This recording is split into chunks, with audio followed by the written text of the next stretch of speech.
If I had to describe Secret of Evermore in just a single word, that word would be atmospheric. Ever since its release in 1995, the world of Evermore has captivated me with its mystery and its mood. For that, it's come to be one of the most frequently revisited titles of my life. Often considered inferior to another Super Nintendo game, Secret of Mana, released 2 years earlier in 1993, Secret of Evermore quickly fell off the edge of the world, with little hopes of a sequel, and as the decades have demonstrated, even less hope of a re-release. So, what exactly is it that has consigned Secret of Evermore so strongly to the past? Join me as I search the land of Evermore for the answer to this very question.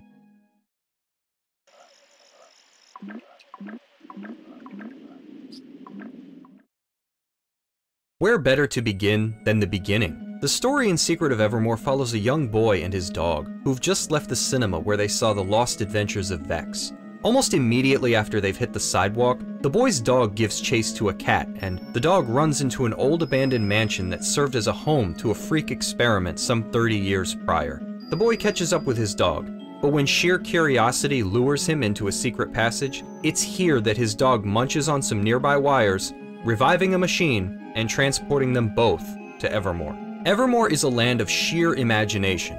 It's basically a time-traveling story without the time travel. The world is made up of 4 parts, proceeding in order of time period. You have Prehistoria, a land of dinosaurs, thatched huts, grassware, jungles, and caves. You have Antiqua, a world with palaces, arenas, pyramids, mummies, and markets. Next is Gothica, a realm of forests, castles, dungeons, dragons, and flying machines. And finally, Omnitopia, an off-world futuristic place with vending machines, cloning devices, and cleaner bots. As the boy and his dog move from area to area, simply searching for a way to get home, they encounter all kinds of characters like Elizabeth, Fire Eyes, Horace Highwater, Camellia Bluegarden, and Sydney Ruffleberg. Same as the protagonists, none of these people belong in Evermore, with each land being a respective figment of that person's imagination.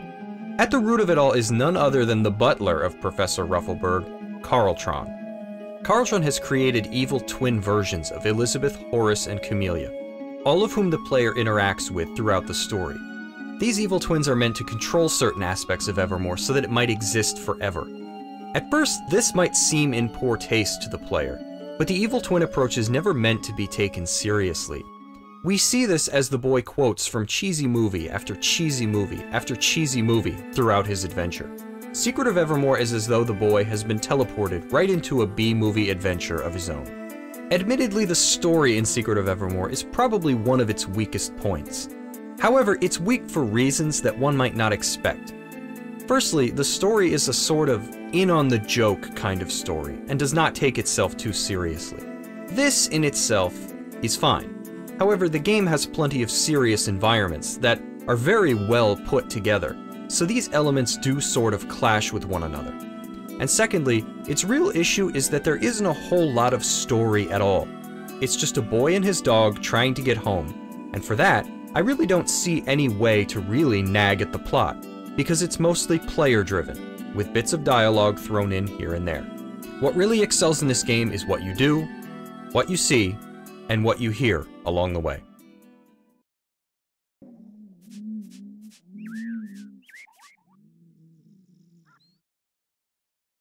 If you played Secret of Mana in 1993, chances are you know what this game plays like. As far as similarities go, you move about in 8 directions. You have item and command wheels, the latter being used to change up your armor, and a heads-up display showing character portraits as well as their respective HP and stamina levels.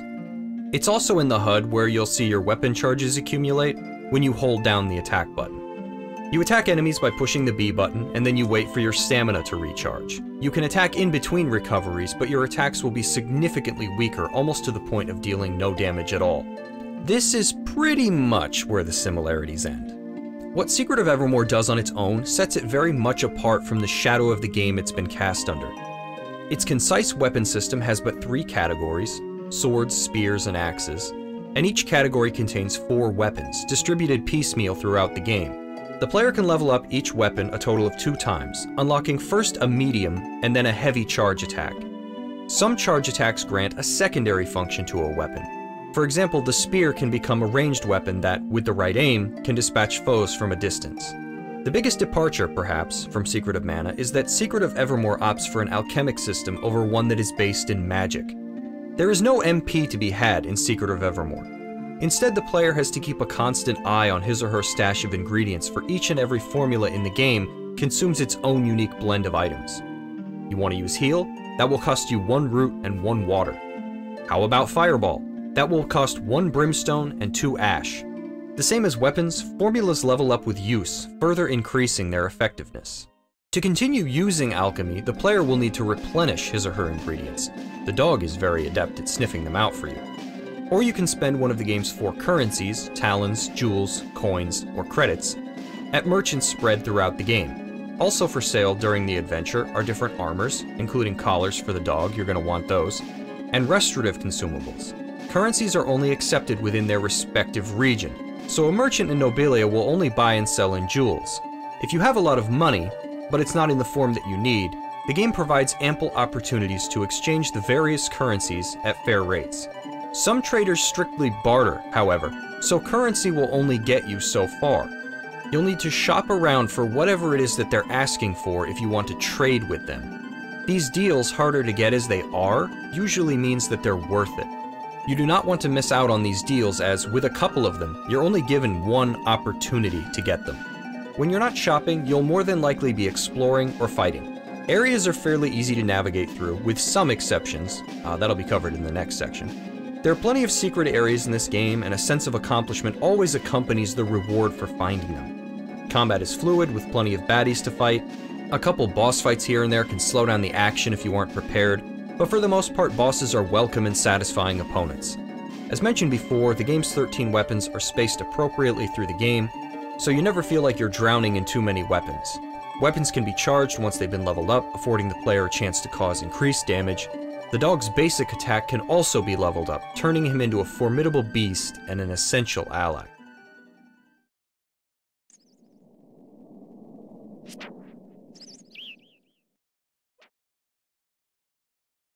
Secret of Evermore is definitely not lacking in the imagination department. It has a wide and very unique variety of environments, and the music to speak for each one. Whether you're in a jungle, a swamp, a volcano, a desert, a pyramid, a forest, a castle, a dungeon, or a sewer, you're not only treated with appealing environments to delight your eyes, but also sounds to appease your ears. The abandoned Ebon Keep is one such example. The sad tone of its music combined with the neglected and crumbling stonework certainly make Ebon Keep look like a once lively place, now covered in dust and disrepair. And even when Secret of Evermore opts to use noise in place of its music, for example, the sound of water running, you never feel as though anything is missing. The ambient sounds are as integral to the soundtrack as any of their musical counterparts. Recent releases such as The Legend of Zelda Breath of the Wild have been lauded for these very choices in design. That said, the areas in Evermore that do have music are paired off with tracks that perfectly capture the mood of each environment.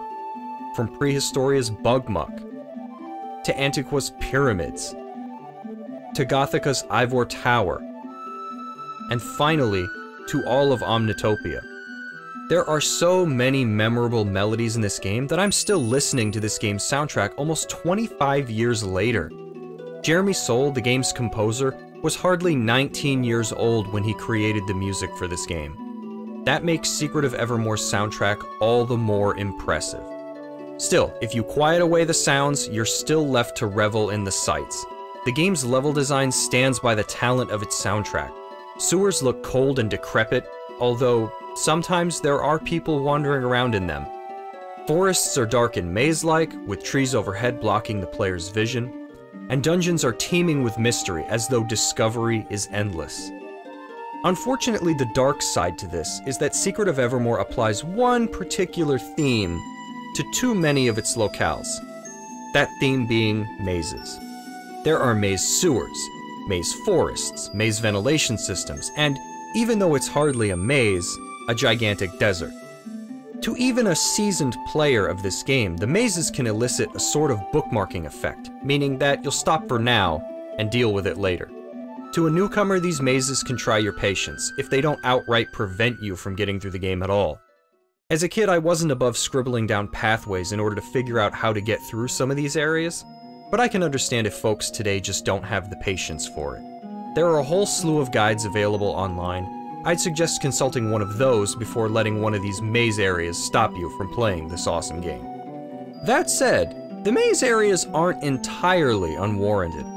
There is a certain grim feeling about the peaceful dark of the forest. That you can actually get lost there is a very realistic thing, and Secret of Evermore, even if these mazes do serve as a sort of double-edged sword, is a masterpiece in deliverance when it comes to atmosphere. Sewer systems stowed away beneath castles were probably never meant to be passerby friendly, so it makes perfect sense that the way out is not so easily found. There is a sense of claustrophobia that lends itself to these areas. You wish to be rid of it, but turning back does not provide the way forward. Similar to being caught in a web, should you act out, you only further imprison yourself. Instead, the only way to move on is to take in your surroundings and look for landmarks. Have I been here before? How about here? And should all else fail, start checking off those false escapes, and sooner or later all you're left with is the true one. Of course, that is easier said than done when, in one particular area in Ivor Tower, a vital route is literally hidden behind a bookcase.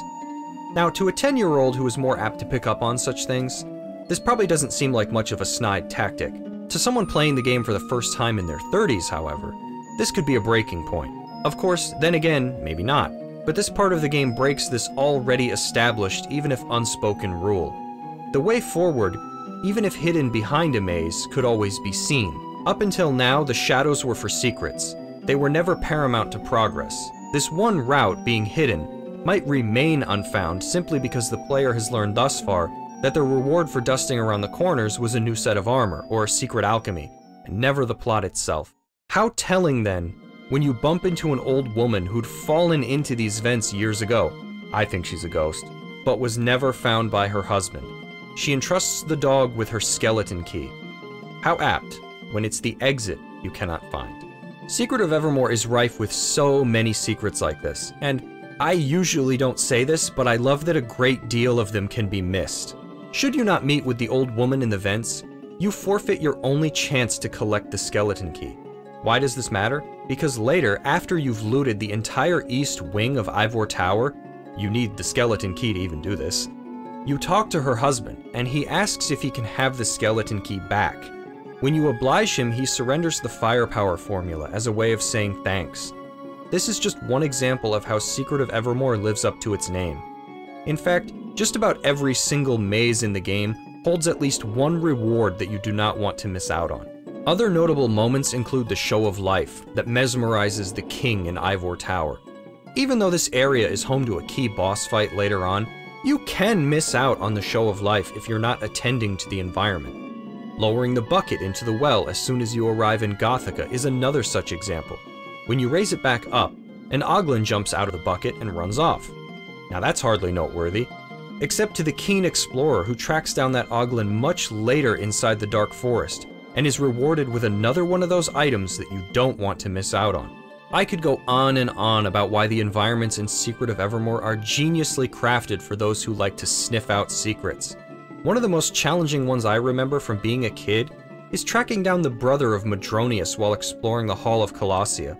I always thought he was invisible.